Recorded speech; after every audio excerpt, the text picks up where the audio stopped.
morning and welcome to Business Morning, Wednesday, May the 24th. We're live from Lagos, Nigeria's financial capital. I am Bosun Amafai on the program. So let's start with this. Buhari's midterm report. Media aides to the president and the vice president's office, or the acting president's office, hold a press conference on Tuesday saying it's too early to assess Buhari's two-year-old administration.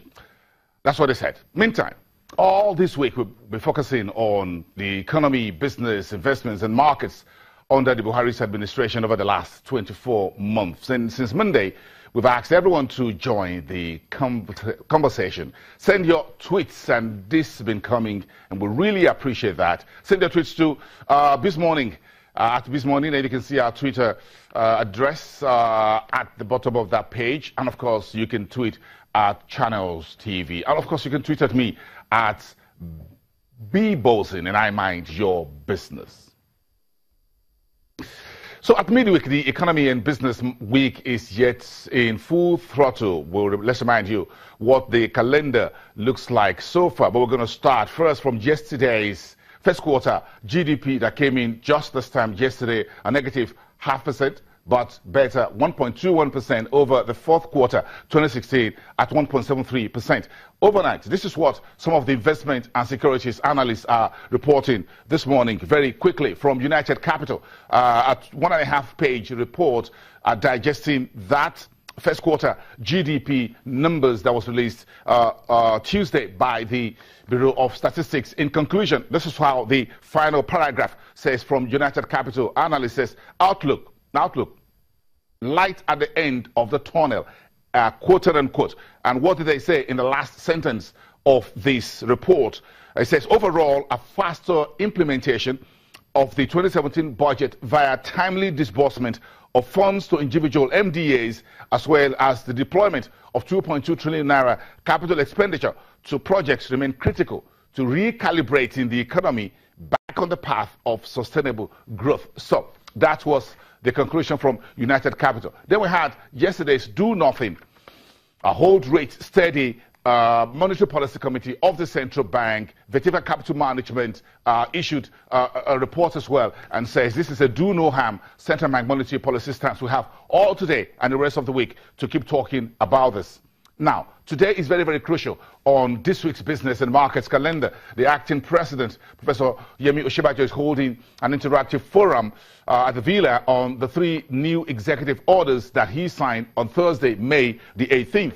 This morning, we got a 1-page press statement from the office of the president of the Lagos Chamber of Commerce and Industry, Dr. Mrs. Nikki Akode, CON, and what this statement says in paragraph 3. I'll just read that very quickly. It says, we believe, that's the Lagos Chamber of Commerce and Industry, that the executive orders will impact the ease of doing business. It goes on to say that we urge, quote unquote, the government to ensure that stipulated timelines are strictly adhered to by all the parties affected by the orders.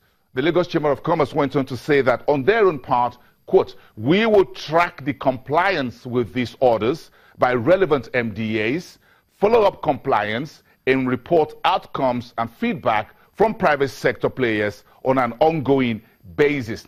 Finally, the chamber says we call, quote, on the state governments to replicate these reforms as applicable in their respective states. That's the statement, 4 paragraph, just in hot from the Lagos Chamber of Commerce and Industry. And this will be very, very important, and we'll be going to hear more about these commendation for the new 3 executive orders on the platform of ease of doing business of the Buhari's administration tomorrow. So Thursday, what do we have on our calendar? One of the busiest day in this final full trading week and business week in May. That's the Lagos Chamber of Commerce Presidential Policy Dialogue taking place here in Lagos with the acting president, Yemi Osinbajo, as the keynote speaker, and the president of the Council of the Nigerian Stock Exchange, Aiboji Ike Imokwede, as the chairman. That forum tomorrow will focus essentially on these 3 new executive orders. And we're going to be all over that tomorrow for you as well. Meantime, lunchtime tomorrow, the Asset Management Corporation of Nigeria, by the acronym AMCON, will release its 2016 financial statements to analysts and other market community in Lagos. That will be around noon time. And starting also tomorrow is the 2-day International Investment Conference of the Lagos government, Lagos at 50, looking to the next 50 years of the largest economy in Nigeria. Lagos accounts for about 180 billion US dollars of Nigeria's total GDP, around 380 billion US dollars. So the next 50 years of Lagos will be a discussion for Thursday and Friday, and part of the big names being part of the various panel to discuss this is Aliko Dangote, Femi Otedola of Forte Oil, Patu Tomi, the managing director of the Nigeria Railway Corporation, and of course advisory firms such as the PwC and Accenture.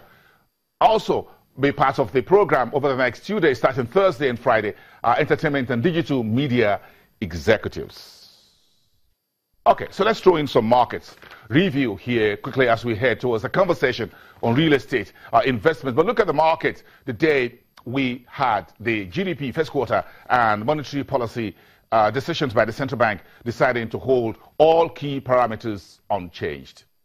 Look at the stock market, and let's start from there. The market eke out 0.05% to 28,000, holding that psychological level by the tail, as it were, at the end of the trading. The market finished off 9.71 trillion on the total market value. You call it the market capitalization. In terms of total turnover value for Tuesday, just 6.9 million US dollars. Last week, we were as high as 20 million US dollars. Now we're back to an average of what we've had on our market, $6.9 million. That translates to about 212.68 million local currency. In Naira, I beg your pardon, 2.18 billion Naira. The volume was 212.68 million ordinary shares, about 4,000 transactions. Look at the unlisted securities market. That's a little bit higher than, a bit more active than the stock market. So the US